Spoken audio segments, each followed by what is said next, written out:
This is Counterpoint, and I'm your host, Tanya Granic Allen. Today, we're diving into a book that has ignited debate from Charlottetown to Ottawa. It's called Canada Under Siege: How Prince Edward Island Became a Forward Operating Base for the Chinese Communist Party. And it's co-authored by veteran investigators Garry Clement, my apologies, and Michael Juno Katsuya. For many Canadians, Prince Edward Island symbolizes tranquil shores, small town values, and the birthplace of the Confederation itself. But Clement and Juno Katsuya argue that beneath that pastoral image lies a far more troubling story, one involving covert influence, elite capture, the manipulation of immigration pathways, strategic land acquisitions, and the reach of Beijing's United Front Work Department into Canadian institutions. They contend that what happened on the island is not an isolated case, but a warning sign, a microcosm of how foreign influence can quietly entrench itself in democratic societies that assume goodwill and underestimate strategic intent. So, at a time when foreign interference inquiries dominate headlines and Canadians are asking hard questions about sovereignty, transparency, and, of course, national security, this book forces an uncomfortable conversation. How vulnerable are we? Who has been asleep at the switch? And what happens when economic opportunity becomes a gateway for geopolitical leverage?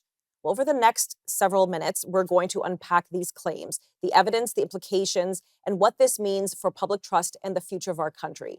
Are we truly under siege, or is this the latest chapter in political alarmism? Well, join me now is Garry Clement, former national director of the RCMP's Financial Crime Program, to explain why he co-authored this book and what he uncovered, and again, what every Canadian really should know.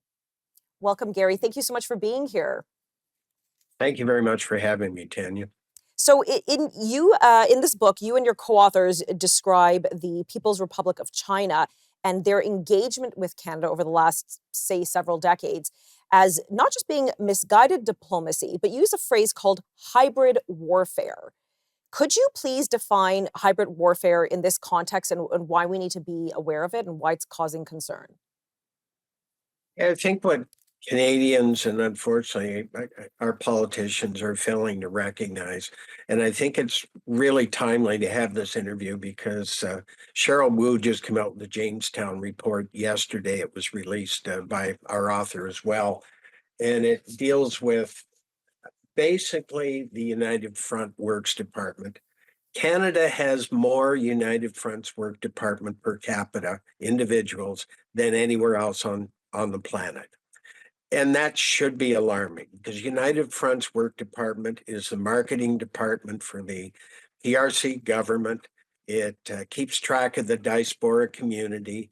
It helps make investments. It helps arrange elite capture through taking people back to China.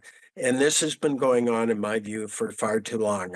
I first looked into this in between 91 and 94 when I was stationed in Hong Kong. I got a chance to have a real close look at what was happening. I wrote a paper at that time, how Canada will displace Hong Kong as a transshipment point for triads, basically, but organized crime, drugs into North America. That has come home to roost. Yes. I argued that we would be seeing all kinds of investment into Canada, and that investment is not what I would construe as legitimate investment. It's investment for the purposes of the benefit of the PRC government. So we're gonna break all these down because there's a lot of very interesting points that you've brought up, and I really want to open that up. But why Prince Edward Island? That's what really grabbed my attention from your book. Ontario, Richmond, BC, Markham, Ontario, you hear about these hotbeds. PEI wasn't paying attention, wasn't on my radar.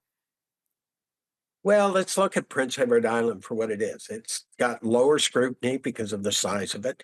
It has a smaller media ecosystem. So from that point of view, there isn't a lot of media. And the media now that, unfortunately, a lot of the media has been very pro what's been going on, not really delving into it from an investigative point of view.